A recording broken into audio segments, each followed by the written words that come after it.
Today we are going to be canning up some tomato soup because what doesn't go better with a grilled cheese than tomato soup? Stay tuned if you want to see how we get this job done.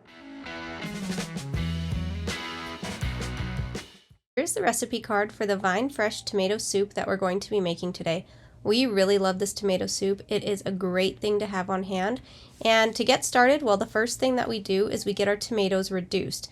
This actually isn't videoed here. We do have a video on our channel to show you all about that process. After tomatoes are reduced, so pretty much we removed a bunch of the water, we run it through the food mill, and the food mill gives it a very nice consistency because these tomatoes have not been peeled or seeded or anything, and you can see it's a pretty good consistency. A couple seeds make it through, but it's really not a big deal.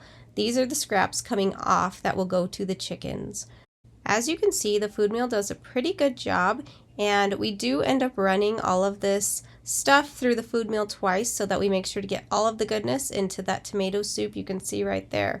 Time to get it on the stove and get a couple of things out. We are going to be sauteing some things in a minute, so I'm getting all set up for that. To make this process really easy, we use the food processor, and we pretty much puree those onions as well as peppers and the garlic that you're going to see here in a minute. And all of these things did come from the garden. The garlic came from my in-laws' garden, but they are all definitely fresh produce. We got it on the stove and now we are sauteing it.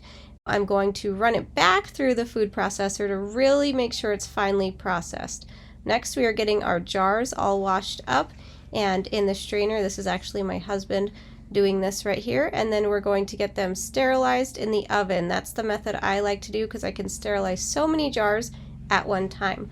Time to get our water bath canner on the stove. We fill it up with water, which kind of takes a little bit of time, and you probably notice we're using a pressure cooker.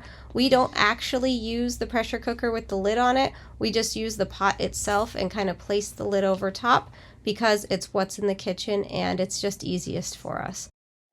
We are tripling this recipe. I'm just going to start with 2 tablespoons of salt. Give it a taste after that.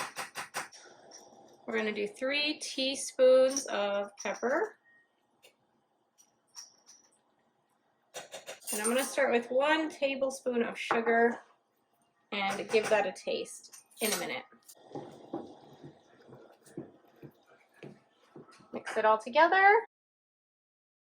All right, I gave it a taste, and we're going to add 1 more tablespoon of salt and 1 more tablespoon of sugar. So far, I'm keeping out 1 tablespoon of sugar. That is an optional thing that we could put in here. I'll give it a stir and taste test it again in a minute. Time to try the tomato soup, and it is definitely way better than it was originally, so that extra salt was needed. We're going to let this cook and simmer and just kind of hang out on the stove and start to boil a little bit for a little while longer. Meanwhile, I'm going to get lids and rings all sterilized, and we pulled our jars out, let them cool off, as well as let the tomato soup cool off, and we're getting everything jarred up into those jars. It gets lemon juice on the top according to the recipe card, and now lids and rings are going on. Today we are doing kind of a big batch, so we have more jars coming out right now, and after this I believe I even have a couple more that are not actually filmed that we will be getting into our water bath canner in a minute. These are almost all set and we're ready to go into the canner. We put them in the canner and leave about 1 inch of water over the top of the jars. The stove is on, and after a little while it's boiling nicely, so we're going to go ahead and set our timer today. This recipe calls for a 40-minute water bath, but adjusting for altitude, it's a 50-minute water bath for us. Our timer has now went off, so we're going to turn off our stove and get these jars out of that water bath. And now we're going to process our next round, so I remove some of the hot water, and here I'm adding some cool water, checking the temperature and adding our jars. We want everything to be about the same temperature. There's a little bit of movie magic for you.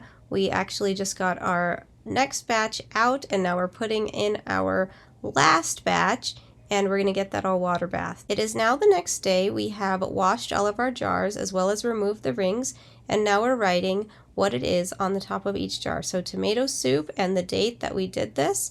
We will get these into our food pantry so we can enjoy them for the season to come. Well, that's it. We are ready to get this tomato soup into our pantry so that we can enjoy it all winter long. If you stuck around this long, thanks so much for watching, and please consider subscribing to our channel. Thanks for watching.